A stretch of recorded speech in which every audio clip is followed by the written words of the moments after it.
How we doing?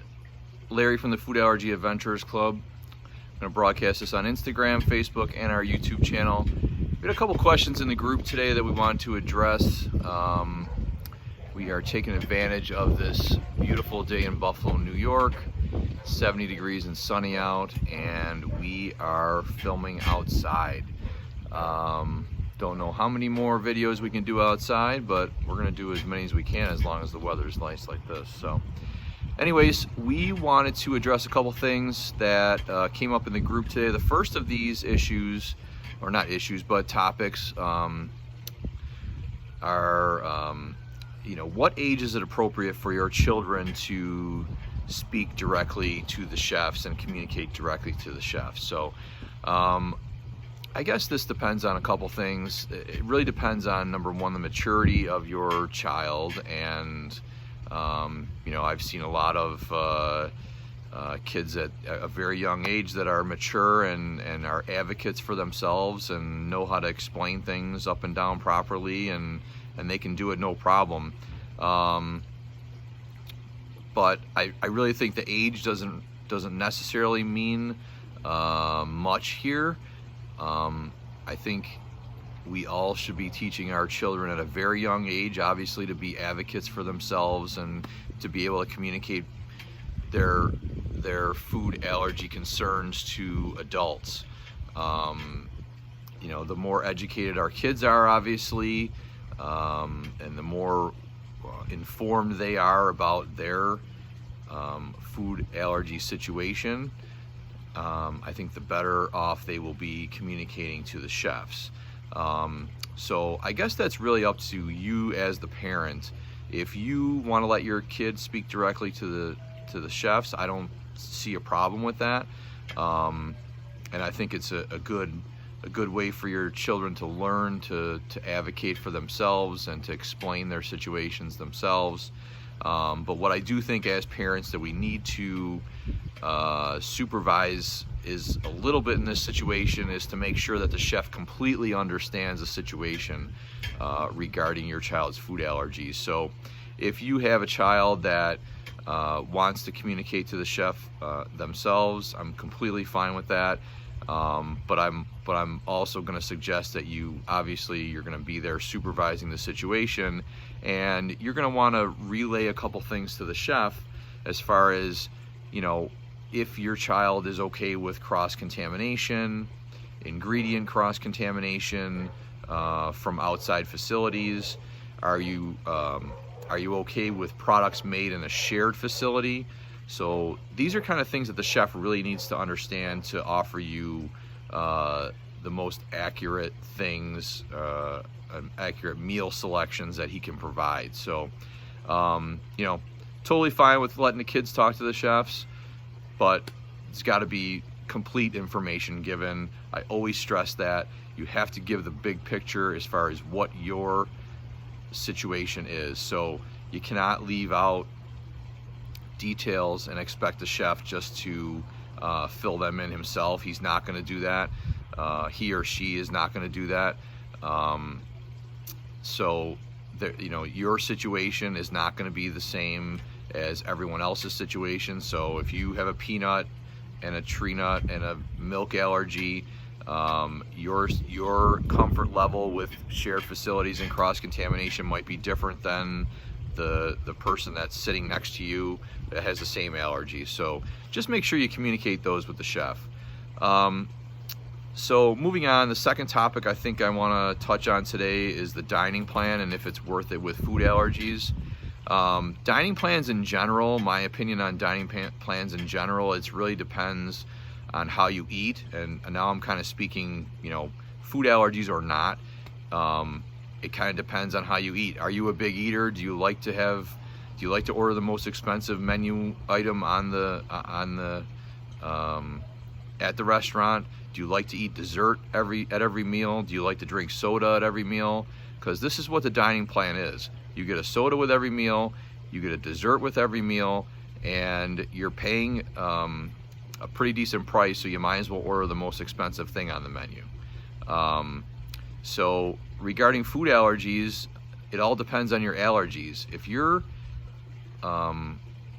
if you have a dairy allergy and a tree nut and a peanut allergy, then you're not, the truth is you're just not going to get the dessert options or you're not going to get the value for dessert. So most of the table service restaurants, are equipped to give you tofutti ice cream or rice dream ice cream, or some Enjoy Life cookies or some sorbet. So that's 90% of the table service restaurants that we've eaten at, those are the desserts that we've gotten, and I'm not one bit complaining about that, because I'm just happy that we can go eat out at a restaurant and feel safe and get dessert for my son, because it's an amazing experience, especially when you haven't been able to eat at restaurants in your hometown, or trust anybody else to cook for your to cater to your allergies. So but the reality is, on a dining plan, it's just not, you're probably not going to get the value that you would when you pick out these big desserts that you might get on the regular menu. So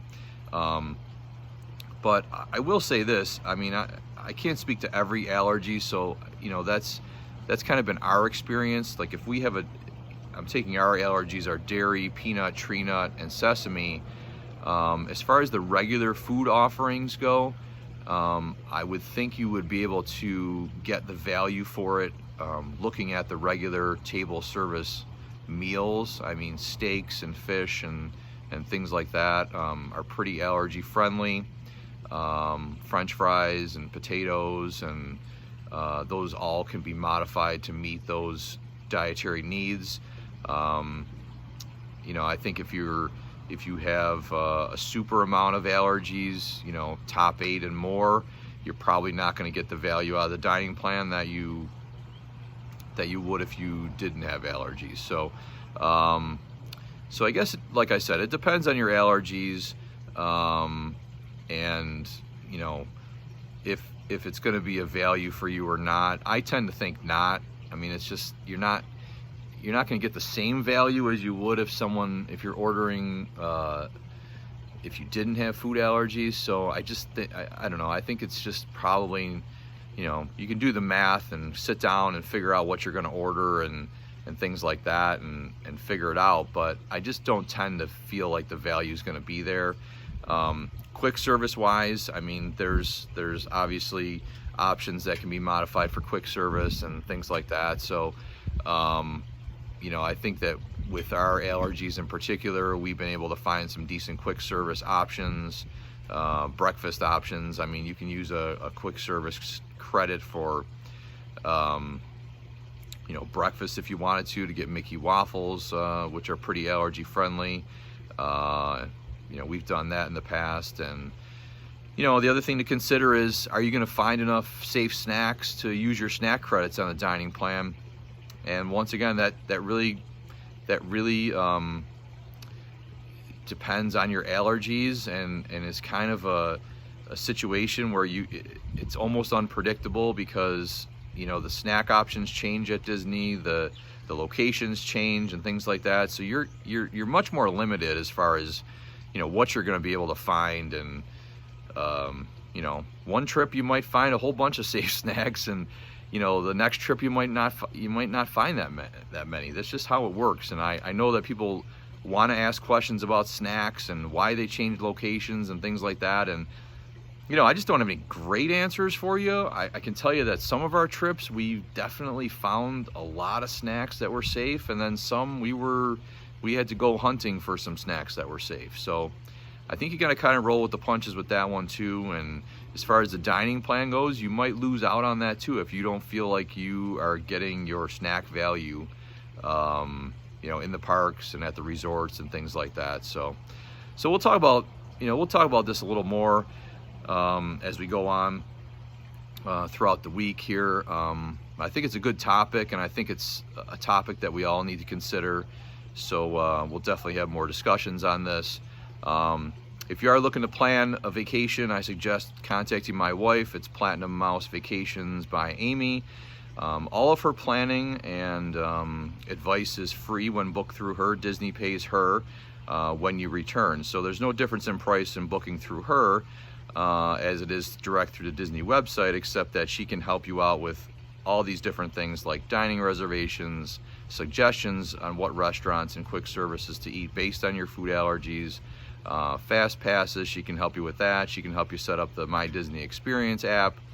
You know, she can advise what the best planning for each day would be based on your restaurant selection, and set up your fast passes like that. So I mean, I kind of wish we had, you know, looking back, geez, I wish we had I knew of a food allergy travel agent when we first started going to Disney, because it would have made it a whole lot easier if, you know, especially it seems like it's a no-brainer. You're getting all this great advice basically for free, and they